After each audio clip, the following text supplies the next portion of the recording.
মানুষের মৌলিক অধিকারের মধ্যে চিকিৎসা অন্যতম, কিন্তু কর্তৃপক্ষের উদাসীন মনোভাবের কারণে সেই চিকিৎসা থেকেই বঞ্চিত হচ্ছেন রোগীরা।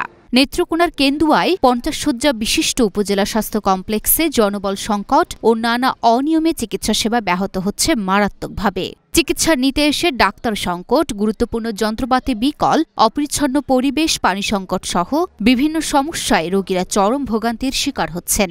অনেক সময় দেখা যায় সকালবেলা ডাক্তার আসতে অনেকটা লেট হয়, ময়লা আবর্জনা অনেক সময় পরিষ্কার করতেও দেরি হয়। এটা সব থেকে বড় ভোগান্তির বিষয় আমাদের কেন্দ্র আধুনিক হসপিটালে আর কি। কাপড় তোমার ধরে না, এই যে কলেরা রোগী আর এই যন্ত্রণা থাকতে পারে। চিকিৎসা নিতে আসা রোগীরা বলছেন, হাসপাতালের ডাক্তার ও নার্সরা মানসম্মত সেবা দিতে পারছেন না। অপ্রতুল ডাক্তার ও রোগ নির্ণয়ের ন্যূনতম সুবিধা না থাকার কারণে রোগীদের ময়মনসিংহে রেফার করার প্রবণতা প্রচুর। হাসপাতালে সিজারিয়ান বিভাগ চালু থাকলেও নেই আল্ট্রাসোনোগ্রাম করার সুযোগ, কারণ আল্ট্রাসোনোগ্রাম করার লোক নেই। পাশাপাশি খালি রয়েছে কার্ডিওলজি বিভাগও। সিজার সেকশনের ক্ষেত্রে আমাদের ওটি বা ওষুধপত্র এটার আপাতত তেমন কোনো সমস্যা হচ্ছে না, কিন্তু যেটা মেইন প্রবলেম আমি আমার কাজের ক্ষেত্রে ফেস করি, একটা ব্লাড ব্যাংকের সাপোর্ট থাকলে আমার জন্য ব্যাপারটা অনেক সুবিধা হতো। যেমন আমাকে প্রায় প্রিভিয়াস সিজার সেকশন করতে হচ্ছে। এখন প্রিভিয়াস সিজার সেকশনে সম্পূর্ণভাবে আমাকে ক্লিনিক্যালি দেখে বা ইনভেস্টিগেশন রিপোর্টের উপর ডিপেন্ড করতে হয়। সেখানে আমি ডোনার রেডি রাখি, কিন্তু যদি একটা ব্লাড ব্যাংক থাকতো আমি হয়তো নিশ্চিন্তে আচ্ছা ওকে রোগীর হিমোগ্লোবিন কম আছে, আমি তাকে ব্লাড ট্রান্সফিউশন করতে পারবো। ওরা বলে দেখে, দেখার পরে বিষয়টা গুরুত্ব তোমরা ময়মনসিংহ যাও, বা ওরা ভালো করে খতিয়ে দেখে না যে বিষয়টা এটা কি, বা আমরা পারবো না, বা আমরা কি রেফার করবো না, এরকম না, মানে আসলেই এরা রেফার করে দেয়।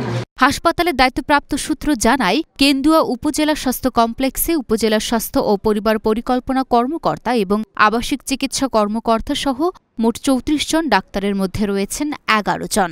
মেডিকেল অফিসার ১৩ জনের স্থলে ৪ জন, কনসালটেন্ট ১০ জনের স্থলে কর্মরত আছেন মাত্র ৫ জন। ২৫ জন নার্সের জায়গায় দায়িত্ব পালন করছেন ১৮ জন।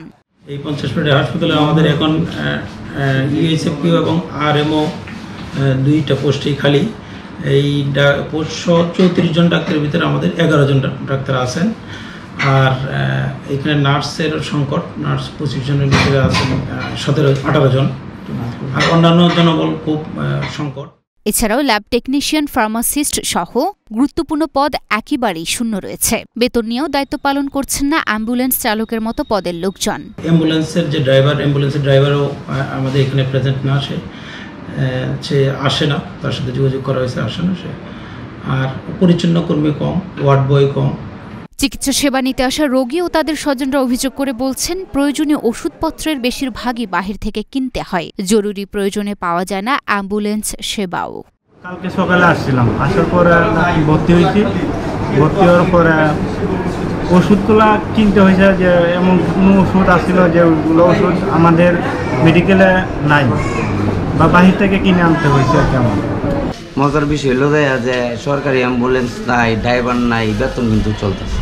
আচ্ছা, ফার্স্ট অ্যাম্বুলেন্স হচ্ছে প্রাইভেট, যেটা নাকি ১৫০০ টাকা ভাড়া, ওরা ৩৫০০ টাকা দেওয়া লাগে। এটা একটা জুলুম, কিন্তু তারাও তো কিছু করার নাই, তারা তো প্রাইভেট। নেত্রকোনার সিভিল সার্জন ডাক্তার অনুপম ভট্টাচার্য বলেন, কেন্দুয়া হাসপাতাল সহ সকল হাসপাতালেই চিকিৎসক সংকট রয়েছে। এ বিষয়ে আমরা ঊর্ধ্বতন কর্তৃপক্ষকে অবহিত করেছি। আশা করি অতি দ্রুততম সময়ের মধ্যেই চিকিৎসক সংকটের বিষয়টি সমাধান হবে। কেন্দুয়া হাসপাতালে সহ সকল উপজেলা স্বাস্থ্য কমপ্লেক্সে বর্তমানে চিকিৎসক সংকট রয়েছে। এই বিষয়ে আমরা ঊর্ধ্বতন কর্তৃপক্ষকে অবহিত করেছি।